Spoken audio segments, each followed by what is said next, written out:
7 ಗಂಟೆಗೆ ಬಂದು ಡೋರ್ ಹಾಕ್ಲಿಕ್ಕೆ ಬೆಳಿಗ್ಗೆ 6 ಗಂಟೆಗೆ ಶುರು ಮಾಡ್ಬೇಕು. ಸುಮ್ಮನೆ ಕ್ಲೀನ್ ಮಾಡಕ ಇದೆಲ್ಲ ಈ ಕ್ಲೀನ್ ಮಾಡ್ತಾ ಇದ್ದೀರಾ. ನಿಮಗೆ ಅಂಗಡಿ ತೆಗಿಯಕ್ಕೆ ಎಷ್ಟೊತ್ತಿಗೆ ಪರ್ಮಿಷನ್ ಇರೋದು? ಮತ್ತೆ ಯಾಕೆ ತೆಗ್ದ್ರಿ 6ವರೆಗೆ? ದಿನ ಬೆಳಗ್ಗೆ 6:15 ಗಂಟೆಗೆ ಬಾರು, ಕಾಫಿ ಬಾರ್ಗಿಂತ ಮುಂಚೆ ನಿಮ್ ಬಾರ್ ಓಪನ್ ಆಗ್ಲಿ. ಆ ಬಸ್ ಸ್ಟ್ಯಾಂಡ್ ಜನ ಏನ್ರಿ ಕೂತ್ಕೋತಾರೆ? ನೀವು ಏನ್ರಿ ಮಾಡ್ತೀರಾ? ನೀವು ಇವತ್ತು ನಾನು ಎಕ್ಸೈಸ್ ಕಮಿಷನರ್ಗೂ ಮಾತಾಡ್ತೀನಿ. ಇದು ಫೋಟೋಗಳು ತಗೊಂಡು ಸೀಸ್ ಮಾಡಕ್ಕೆ ಏನ್ ವ್ಯವಸ್ಥೆ ಮಾಡ್ತೀರಾ ಮಾಡಿ. ಈಗ FIR ಆಗಿರ್ಬೇಕು. ಬೆಳಗ್ಗೆ 6:15 ಗಂಟೆಗೆ ತೆಗಿತಾರಂತೆ ಇವರು.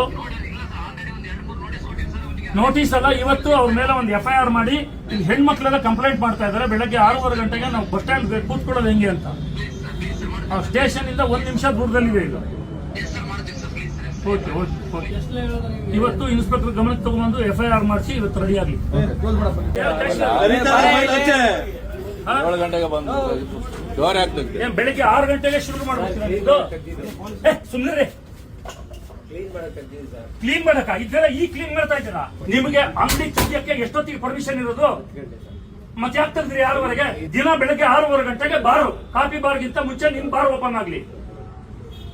ಆ ಬಸ್ ಸ್ಟ್ಯಾಂಡ್ ಜನ ಏನ್ರಿ ಕೂತ್ಕೋತಾರೆ? ನೀವು ಏನ್ರಿ ಮಾಡ್ತೀರಾ? ನೀವು ಇವತ್ತು ನಾನು ಎಕ್ಸೈಸ್ ಕಮಿಷನರ್ಗೂ ಮಾತಾಡ್ತೀನಿ. ಇದು ಫೋಟೋಗಳು ತಗೊಂಡು ಸೀಸ್ ಮಾಡಕ್ಕೆ ಏನ್ ವ್ಯವಸ್ಥೆ ಮಾಡ್ತೀರಾ ಮಾಡಿ. ಈಗ FIR ಆಗಿರ್ಬೇಕು. ಬೆಳಗ್ಗೆ 6:15 ಗಂಟೆಗೆ ತೆಗಿತಾರಂತೆ ಇವರು. ನೋಟಿಸ್ ಅಲ್ಲ, ಇವತ್ತು ಅವ್ರ ಮೇಲೆ ಒಂದು FIR ಮಾಡಿ ಹೆಣ್ಮಕ್ಳೆಲ್ಲ ಕಂಪ್ಲೇಂಟ್ ಮಾಡ್ತಾ ಇದಾರೆ. ಬೆಳಗ್ಗೆ 6:15 ಗಂಟೆಗೆ ನಾವು ಬಸ್ ಸ್ಟ್ಯಾಂಡ್ ಕೂತ್ಕೊಳ್ಳೋದು ಹೆಂಗೆ ಅಂತ. ಸ್ಟೇಷನ್ ಇಂದ 1 ನಿಮಿಷ ದೂರದಲ್ಲಿದೆ ಈಗ. ಇವತ್ತು ಇನ್ಸ್ಪೆಕ್ಟರ್ ಗಮನಕ್ಕೆ ತಗೊಂಡು FIR ಮಾಡಿಸಿ ಇವತ್ತು ರೆಡಿ ಆಗಲಿ.